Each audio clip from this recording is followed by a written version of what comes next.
Hello friends, welcome to my video. Friends, आज मैं आपको कुछ बात पूछना चाहता हूं और कुछ बात बताना चाहता हूं। क्या आप ऐसी जगह बारे में जानते हैं जहां साइंस काम नहीं करती? क्या आप ऐसी जगह बारे में जानते हैं जहां साउंड एनर्जी काम नहीं करता? क्या आप ऐसी टेम्पल बारे में जानते हैं जहां हमारे प्रधानमंत्री इंदिरा गांधी को रुकावट हुई थी? यस फ्रेंड्स, मैं आपको पूरी जगन्नाथ टेम्पल बारे में बताना चाहता हूँ। जगन्नाथ मंदिर को लेकर ऐसे आश्चर्यजनक बात है जिसको सुनकर आप भी हैरान हो जाएंगे। नंबर 1, आप कोई भी मंदिर को घूमने के लिए जाइए, आपको हमेशा मंदिर की परछाई दिखाई देगी, लेकिन आप जगन्नाथ मंदिर की परछाई कभी भी आपको दिखाई नहीं देगी, क्योंकि जगन्नाथ मंदिर की परछाई कभी पड़ती ही नहीं। नंबर 2, आप कोई मंदिर घूमने के लिए जाइए, आप देखें कि हर कोई मंदिर का ध्वजा हवा की डायरेक्शन में ही उड़ता है, लेकिन जगन्नाथ मंदिर की ध्वजा हमेशा हवा की ऑपोजिट डायरेक्शन में ही उड़ता है। नंबर 3, फ्रेंड्स, जगन्नाथ मंदिर की ध्वजा हर दिन परिवर्तन होता है। अगर कोई भी एक दिन गलती से ध्वजा परिवर्तन नहीं होगी तो जगन्नाथ मंदिर 8 साल तक बंद हो जाएगा। नंबर 4, ये बात सब लोग जानते हैं कि हमेशा दिन के समय में हवा की फ्लो समुद्र से भूमि की ओर और रात के समय में भूमि से समुद्र के ओर होती है, लेकिन जगन्नाथ मंदिर में यह नहीं होता। दिन के समय में भूमि से समुद्र की ओर और रात को समुद्र से भूमि की ओर हवा बहती है। नंबर 5, पूरी मंदिर को हमेशा लाखों श्रद्धालु आते हैं। मंदिर में कोई भी एक दिन ऐसा नहीं हुआ कि मंदिर की प्रसाद शॉर्ट होना या वेस्ट होना।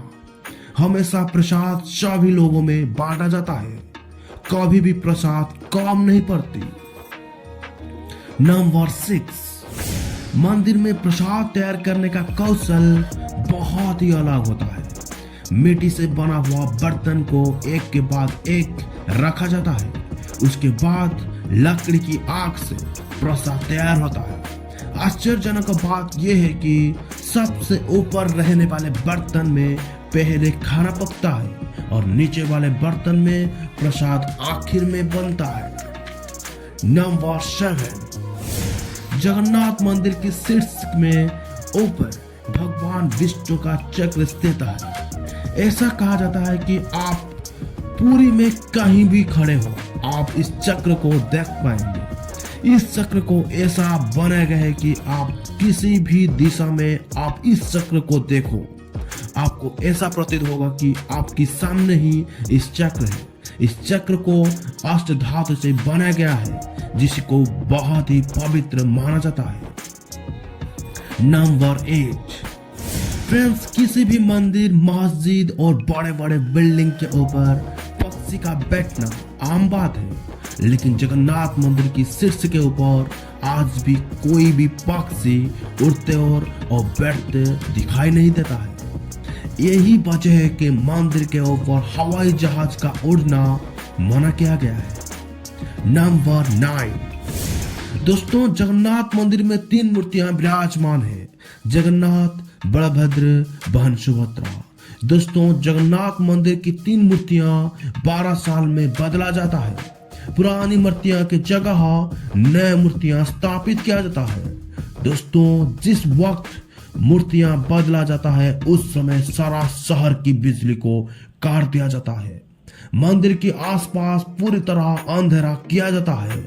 मंदिर की बाहर में सीआरपीएफ जवान को मौजूद किया जाता है।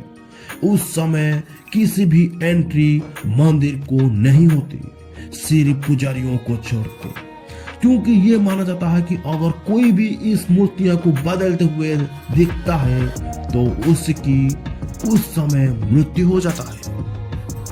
नंबर 10, दोस्तों, ऐसा मान्यता है कि जब श्री कृष्ण ने अपना देह त्याग किए थे, उनकी अंतिम संस्कार किया गया था, तब उनका शरीर की एक हिस्सा छोड़ के और सभी हिस्सा पंचभूतों में लेना हो गया था। जो हिस्सा जीवित था वो है भगवान श्री कृष्ण की हृदय। ऐसा मान्यता है कि आज भी भगवान श्री कृष्ण के हृदय भगवान जगन्नाथ मूर्ति में विराजमान है। तो दोस्तों, अगर आपको कभी भी समय मिले तो आपको आकर जगन्नाथ दर्शन करना चाहिए। सो थैंक यू दोस्तों।